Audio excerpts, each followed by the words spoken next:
Oh, nandito kami ngayon sa Puting Buhangin, dito sa Turtle Bay. At ganito ngayon ang ating kapaligiran.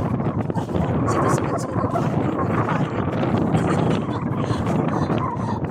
Talagang maraming salamat naman sa pagsunod sa akin para lang mapayugan, no? Oo. Anyway, napakaganda nitong lugar na ito. This place is very ideal for retirement homes, communities, and resorts. This is so good. Dati gustong-gusto ito ng mga Japanese. Gagawin nilang retirement communities for the aged. Hindi nagkatuluyan during the times of Joseph Estrada, President Joseph Estrada. So I hope this time this will happen to be the retirement homes communities here in Puerto Princesa City. Here in this area. Turtle Bay. Ayan.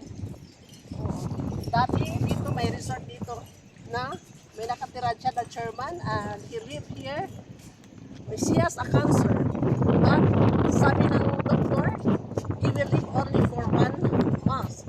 But he lived here for 10 years. When he went back to Germany, after 1 month he died.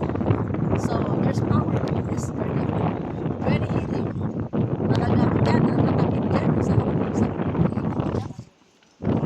yan. May ito po siya. Ayan. Yan, ni Mayor Hagidorn yan. Yan ang plantation ni Mayor Hagidorn sa mga mangroves. Those are mangroves that protecting the environment. At saka sa protection ng mga marine life sanctuary. Okay? So, another area, it's also good. Nandiyan na rin ang Camia Bay. Yeah. Camia Bay is there. So, near to Dasigsan. And where the Japanese mga barko noon na lumubog, nandiyan din. During the World War. You see? This is so good here. And it's only 30 minutes going to the airport. And 15 minutes going to the new